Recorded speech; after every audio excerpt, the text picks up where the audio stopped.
newspaper, the only one in Africa that is high-level content.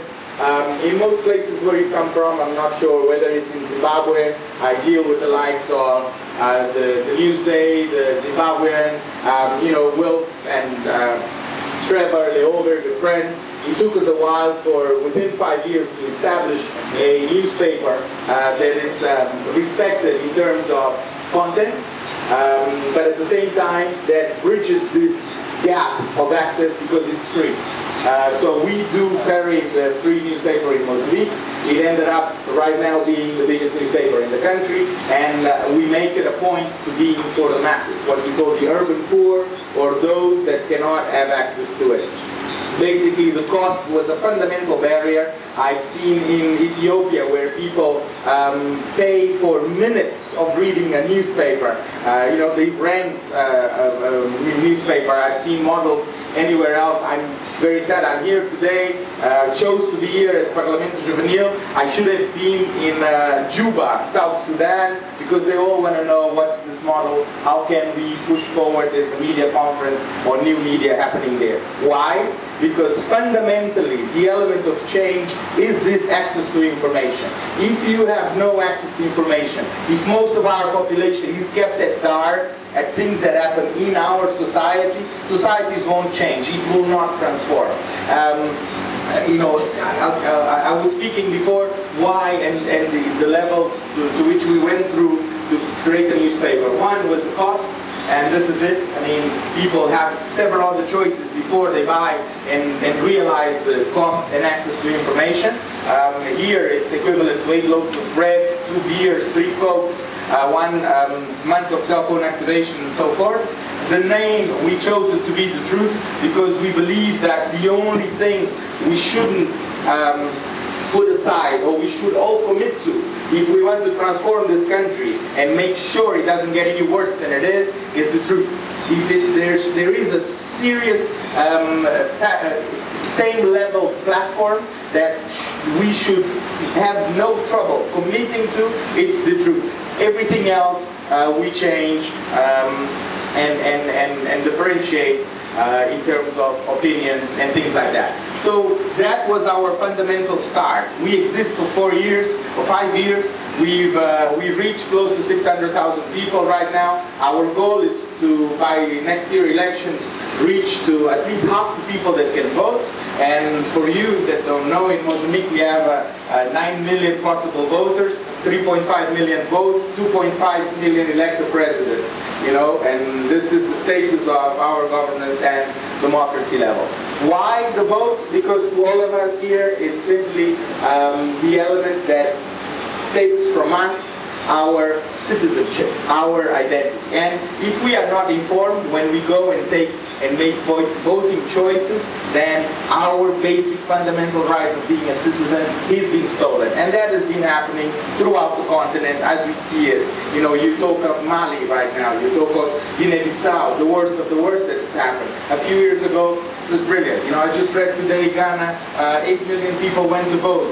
8 million people went to vote in Ghana. It's 80% of the people went to vote in Ghana. I've never read of a higher participation. Why? Because people had access to information.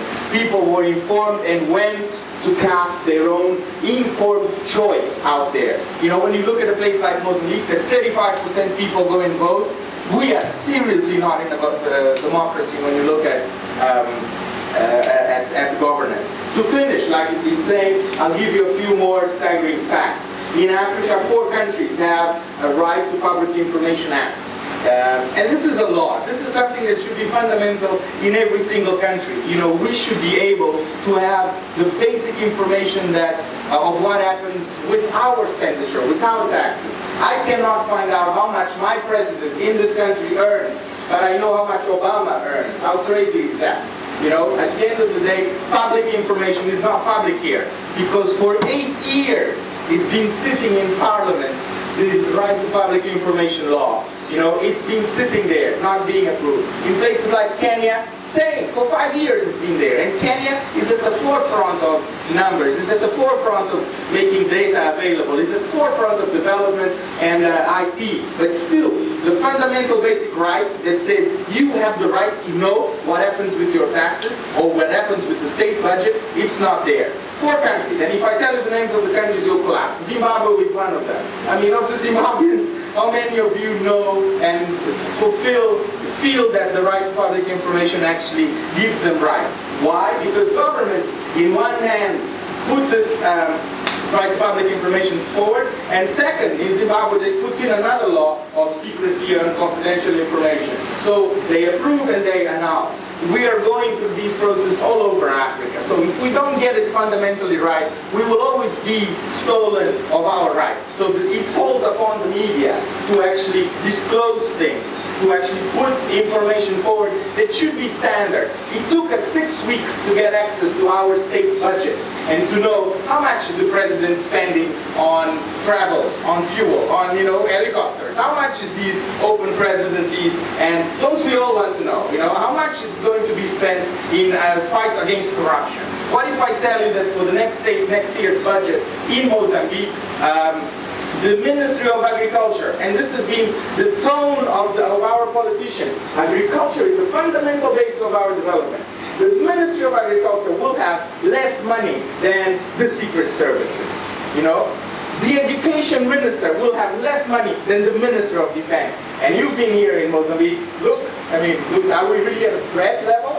So information is absolute power. And the ones that are at power, our liberators, right now understand that and prevent us, the people, the common citizen, the youth, to actually getting access to fundamental information to retain power. This is the core of what we're doing today. We might get jobs, we might get a bit of leeway, they might throw us things into our way, but if we don't fundamentally change the essence of policy, we go nowhere. Access to information is where we should start. Should I stop? Okay.